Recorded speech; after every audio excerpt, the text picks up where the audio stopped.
naquele momento, ativando a fé e recebendo a cura divina na sua vida e na sua família, porque Deus nos garantiu este projeto e esta vitória com o seu sacrifício lá na cruz do Calvário, e pela fé nós podemos ativar e receber a cura divina de todas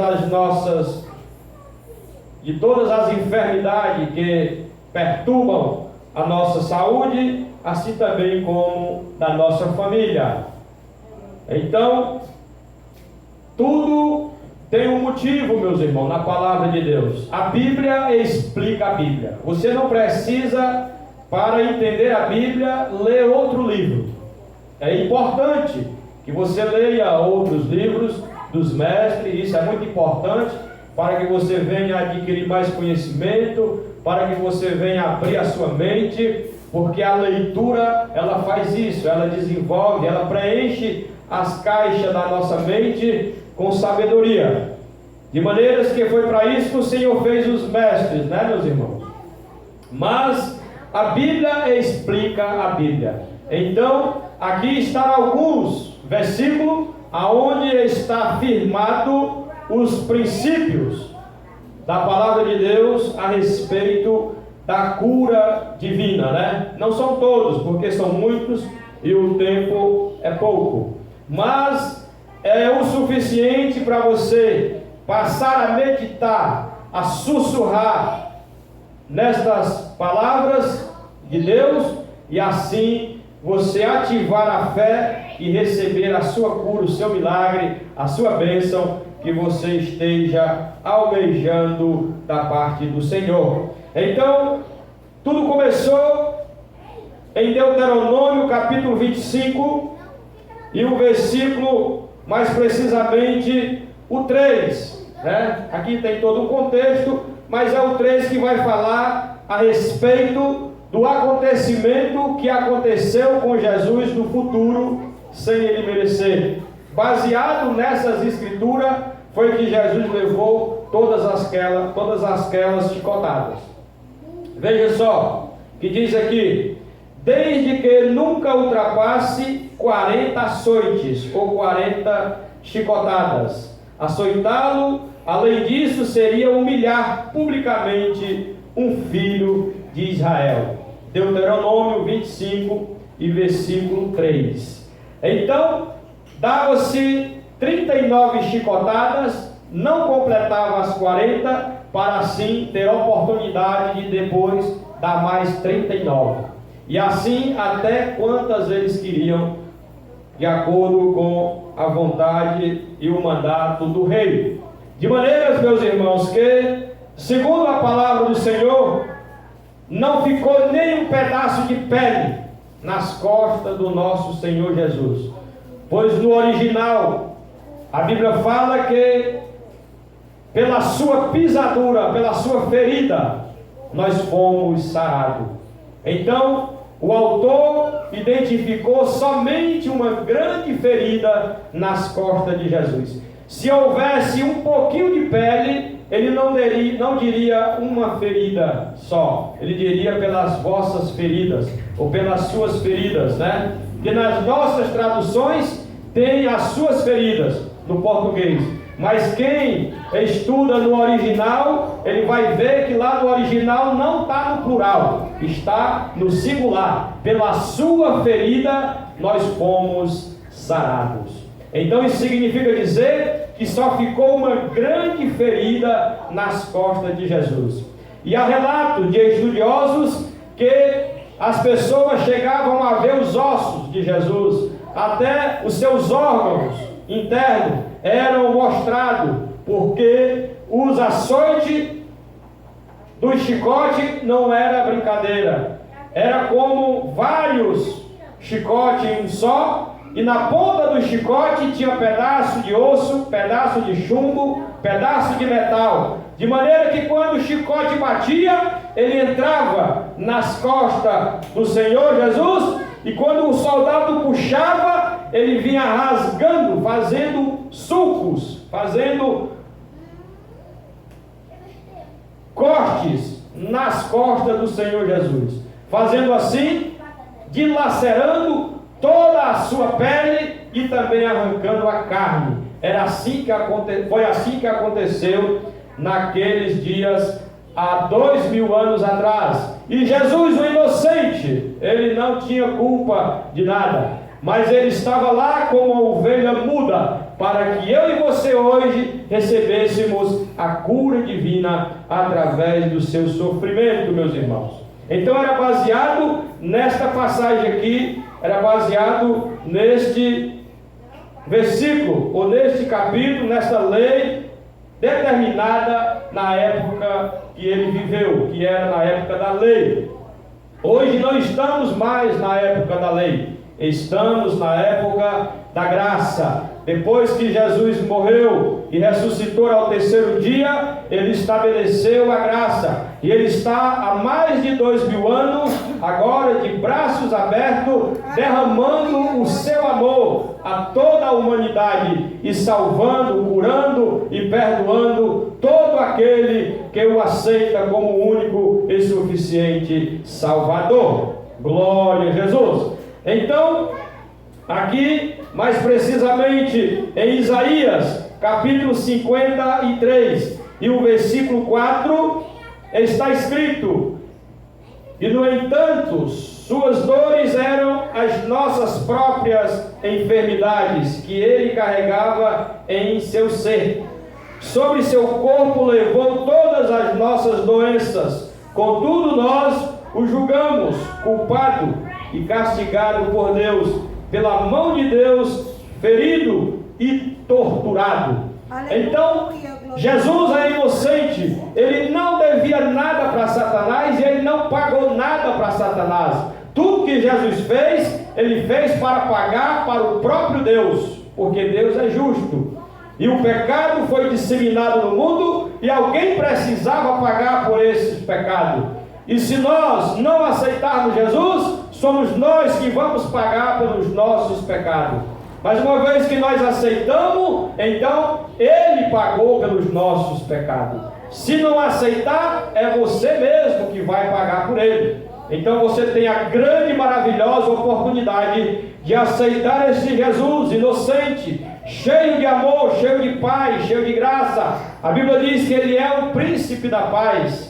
Então você pode receber, através das suas feridas, através do seu sofrimento, a sua paz, a sua graça, a sua unção, as suas maravilhas, todas as bênçãos que Deus conquistou lá na cruz do Calvário, ela está disponível para todo aquele que o aceita como único e suficiente Salvador.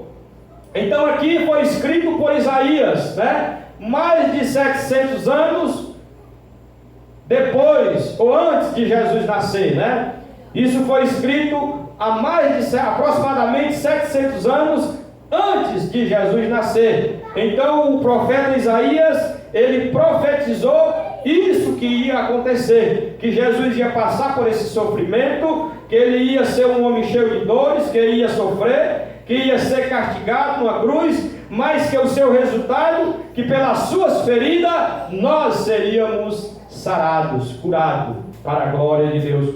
E isso aqui era só na antiga aliança? Não, isso aqui ultrapassou a antiga aliança, pois ele veio lá para a continuação. Logo lá na frente nós vamos ver que o próprio Jesus também fala a respeito disso, e o evangelista também nos evangelhos. Mas voltando ao Deuteronômio capítulo 25, e o versículo 1, que fala: quando dois homens se envolvem numa briga, terão que levar a causa ao tribunal, e os juízes decidirão a questão, absolvendo o inocente e condenando o culpado. Então aqui existe um culpado e existe alguém que é inocente.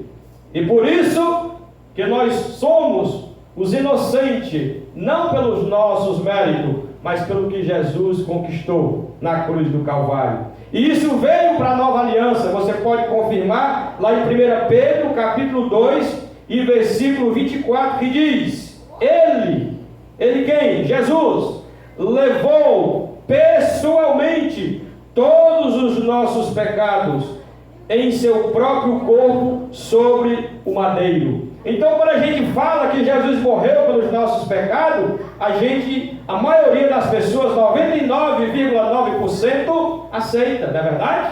É muito fácil a gente aceitar, não é não, presbítero? É muito fácil, Jesus, é verdade, Jesus morreu pelos meus pecados, e eu aceitei, agora eu sou salvo, é maravilhoso, Ele pagou todos os meus pecados. A gente, na nossa mente, não tem nenhum problema.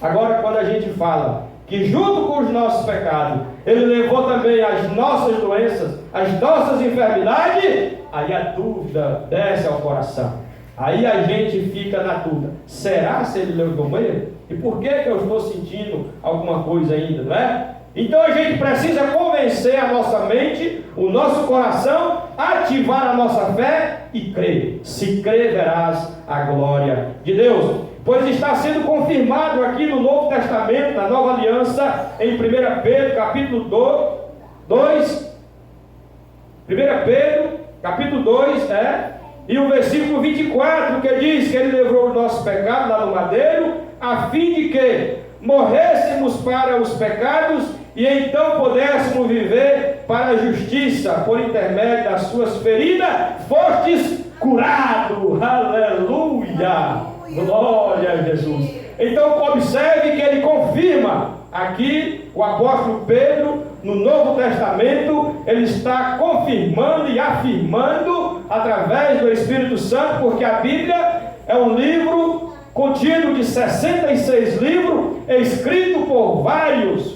diversos, secretários. Deus ministrou com vários secretários para escrever o que Ele queria que a gente soubesse. Então Ele escreveu aqui no Novo Testamento que Jesus levou pessoalmente os nossos pecados, as nossas feridas, e nós fomos curados por intermédio das suas feridas. É o que diz aqui 1 Pedro capítulo 2 e versículo 24, meus irmãos. E ele continua aqui no 25: afinal, vivieis como ovelhas desgarradas, porém agora fostes convertidos ao pastor e bispo de nossas almas. Então, o nosso bom pastor, Jesus, Ele cuida das nossas feridas, A Bíblia fala do pastor, e sempre que tem um pastor, a gente lembra de um cajado. Então, quando a gente vê alguém com um pedaço de madeira na mão, a gente já imagina que aquele é madeira para bater na gente.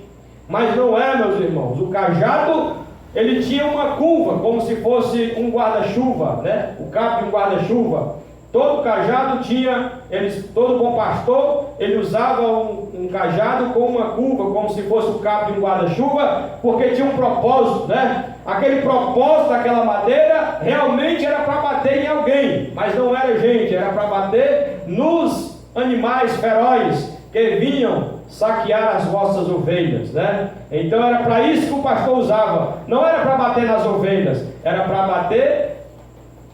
Não é o nome daquele animal que come as ovelhas? O leão, Mas tem um que gosta mais, que até se disfarça. No lobo, No lobo. Era especialmente para bater na cabeça do lobo. Porque quando você dá uma pancada no lobo, ele vai embora. Ele não fica. E as ovelhas ficam protegidas. E também aquela curva era para quando a ovelha caía em um abismo, ela estava num local difícil, o pastor colocava aquele cabo de guarda-chuva no pescoço ou no meio da ovelha e tirava ela de lá, de dentro de um buraco, de dentro de um abismo. E era para isso que servia o cajado que o pastor usava. Então, o nosso pastor, ele cuida de cada um de nós, e ele sarou as vossas feridas, e ele perdoou os vossos pecados. É o que confirma a nossa santa e maravilhosa palavra de Deus, que nem disse aqui lá em Isaías, meus irmãos, 53 e o versículo 4, que pelas vossas feridas nós fomos sarados para a glória de Deus. E aqui em Mateus capítulo 8 e o versículo 16 e 17 é onde está novamente a confirmação. Novo Testamento, Nova Aliança. O evangelista Mateus, ele fala: no início da noite trouxeram-lhe muitos endemoninhados. E ele quem? Maiúsculo, Jesus, com apenas uma palavra expulsou os espíritos e curou todos os que estavam doentes. Então todos que se aproximavam de Jesus buscando algo, ele supria, ele dava, ele nunca reteve. Ele sempre teve o amor e a vontade de disponibilizar todas as bênçãos para aqueles que os procuram em nome de Jesus. Então ele é o mesmo, ontem, hoje e eternamente. Então ele continua salvando, ele continua curando, ele continua libertando todos aqueles que o procuram em o seu nome, para a glória do nome do Senhor. Então ele continua dizendo no verso 17: assim ele fez isso para que se cumprisse, as Escrituras,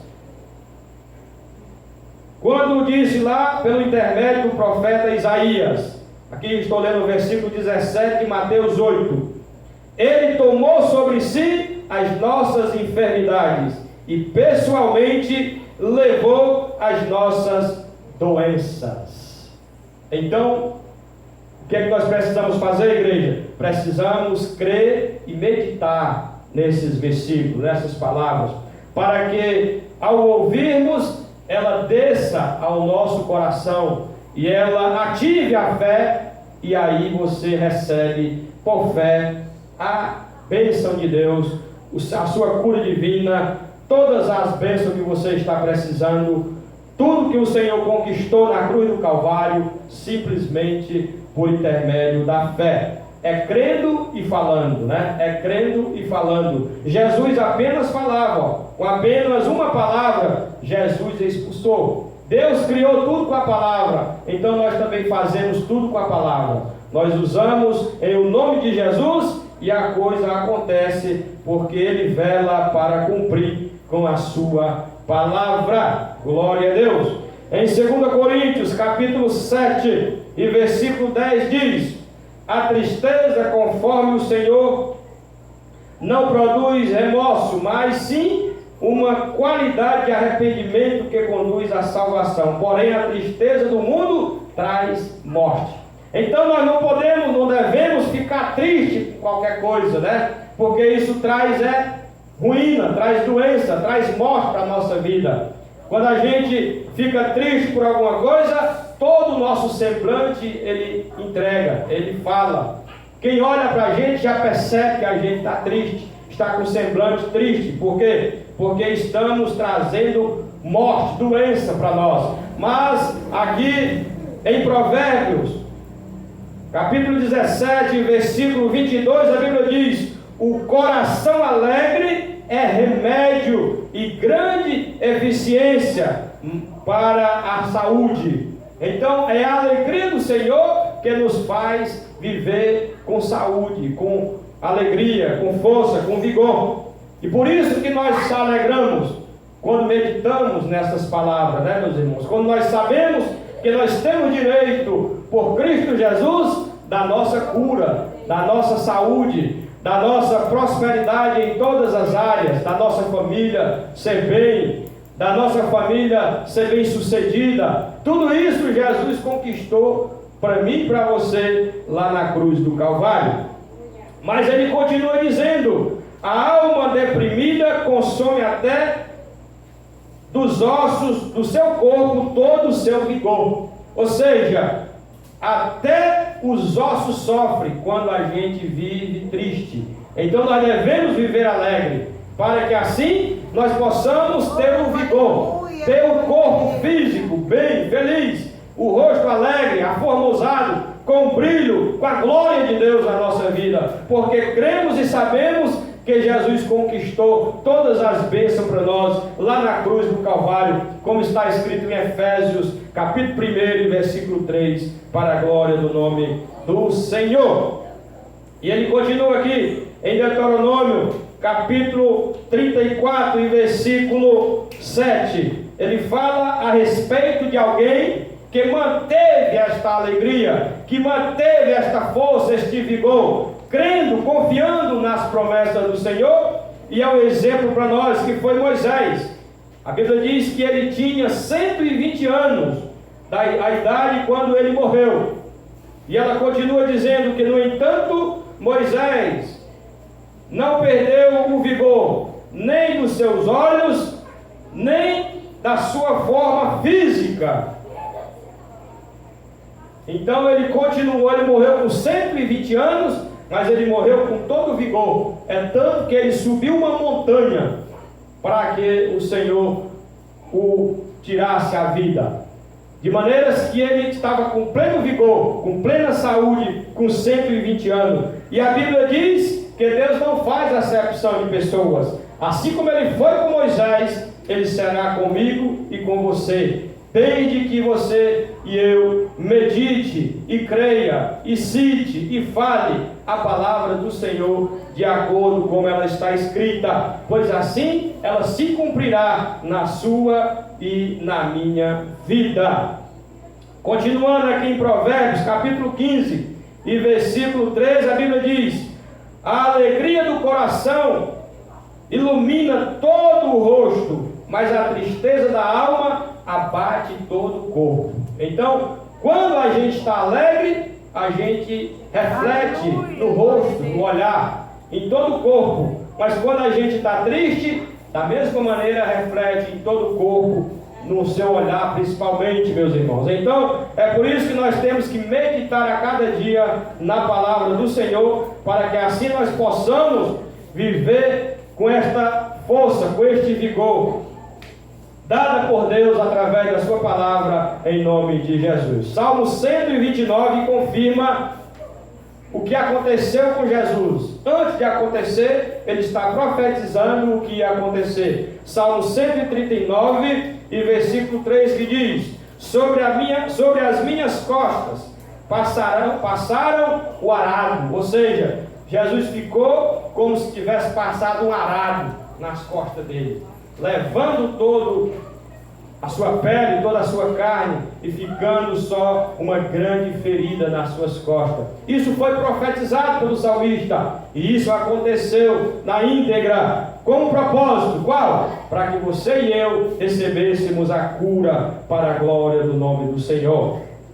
E ele continua falando conosco lá em Eclesiastes, né? Capítulo 9 e o versículo 8, ele diz: esteja sempre vestido com a roupa branca, com traje de festa, e nunca deixe de ungir a sua cabeça com óleo santo. Isso é exatamente você buscar a unção do Espírito Santo na sua vida. Aleluia. Quando você medita na palavra do Senhor, quando você lê, quando você escuta e quando você crê, esta unção vem sobre a sua vida. E você fala e fica esperando acontecer, e crê e verás a glória de Deus acontecer na minha e na sua vida. Tudo que nós temos que fazer é acreditar, meus irmãos, na palavra de Deus e viver a vida como Jesus planejou para nós. Ele sofreu para que eu e você não sofram mais. Não entenda ao contrário. Ah, Jesus sofreu, eu preciso sofrer também. Não, meus irmãos, porque Deus é justo. Ele já cobrou todos os nossos pecados no corpo de Jesus. Todo aquele açoite, todo aquele sofrimento foi para pagar os nossos pecados. E Deus é justo, então Ele não vai cobrar mais de mim nem de você, porque Jesus já pagou. Se Ele cobrasse de novo os nossos pecados, então Ele estaria sendo injusto. Ele estaria cobrando duas vezes por apenas uma dívida. E Deus não pode fazer isso, porque Ele é justo. E Ele tem que fazer justiça. Uma vez que Ele cobrou os nossos pecados no corpo de Jesus, hoje Ele tem nós como justificado, sarado, santos, comprado e lavado, irrepreensível pelo nome de Jesus, pelo seu sacrifício lá na cruz do Calvário. Então que você viva a vida que Jesus preparou para mim e para você, como está escrito aqui em João, capítulo 10 e versículo 10, que diz: Jesus falando, o próprio Jesus falando: eu vim para que você tenha vida e tenha vida em abundância, em plenitude da glória de Deus. Que Deus em Cristo nos abençoe, que você reflita nestes versículos, nestas passagens, que são princípios. O que é princípios? É algo que ele não muda, desde o começo até Jesus voltar. Esta mesma palavra vai estar em vigor, vai estar em atividade para toda a igreja. Então, princípios é muito diferente de uso e costume. Uso e costume aqui é de um jeito, no outro lugar é de outro jeito, no outro país é de outro jeito. Mas isso que eu estou falando para você é em todo o globo terra. Aonde tem Bíblia, estes princípios não mudam. Eles foram escritos para que eu e você vivemos uma vida vitoriosa em Cristo Jesus. Que Deus em Cristo continue nos abençoando. Vamos ficar de pé e vamos orar, recebendo assim a graça de Deus e a cura divina que o Senhor tem preparado para todos nós, por fé, em nome de Jesus. Maravilhoso, bondoso Pai Celestial, aqui estamos, Senhor, alegre, feliz, grato pela Tua palavra, Senhor. Que esta palavra continue conosco, que ela desça aos nossos corações, Senhor, que ela faça morada e que nós possamos fazer como os nossos antepassados, Senhor, que disseram: crie, por isso falei. Então nós cremos, Senhor, no que está escrito, nas Tuas promessas, que o Senhor levou sobre si todas as nossas enfermidades, que pelas Suas pisaduras, pelas Suas feridas, pelo Seu sofrimento na cruz do Calvário, nós fomos curados. Então eu ministro a cura na tua vida, em nome de Jesus. Eu repreendo todo o mal, eu repreendo toda a enfermidade, eu arranco este mal no nome de Jesus e lanço no mar do esquecimento, de acordo com a palavra do Senhor. Seja feito como está sendo pronunciado, neutralizado toda ação maligna seja arrancada e lançada no mar do esquecimento. Toda enfermidade seja repreendida, seja arrancada e lançada no mar do esquecimento. E todo espírito imundo que está perturbando esta vida, que está tirando a paz, seja expulso para a glória do nome do Senhor. Eu te repreendo em o nome de Jesus. E eu ministro na tua vida a cura, a santidade, a salvação, a libertação. E você que crê e recebe, diga amém. E pode fazer aquilo que você não fazia por fé, em nome de Jesus. Porque é Jesus que te cura, é Jesus que te liberta, é Jesus que te dá saúde, é Jesus que te dá vida em abundância, em o nome de Jesus. Que o Senhor derrame da sua graça sobre a sua vida por todo este mês. Que o Senhor derrame as bênçãos de Deuteronômio 28, do 1 ao 14, sobre a sua vida e sobre a sua família. Eu ministro as bênçãos do nosso pai Abraão na sua vida e na vida da sua família. Que o Senhor seja contigo por onde quer que você esteja. Que o Senhor te coloque sempre no lugar certo, na hora certa, para que você receba a sua bênção. Que o Senhor te livre, você e a sua família, deste vírus do Covid-19, e que Ele te dê a paz, que Ele te dê a saúde, que Ele te dê a proteção, assim como uma galinha protege os seus pintinhos. Que o Senhor te coloque debaixo das suas alta e poderosa mão, te protegendo de todo mal, de todo perigo, você e a sua família, em o nome de Jesus. A graça do nosso Senhor Jesus Cristo, o amor de Deus nosso Pai, a comunhão, as consolações, o poder do Espírito Santo repouse sobre você, e você que tem fé e crê e recebe, diga amém. A paz do Senhor para todos, e até sexta-feira, em nome de Jesus, no nosso culto de ensino às 7 da noite, em nome de Jesus.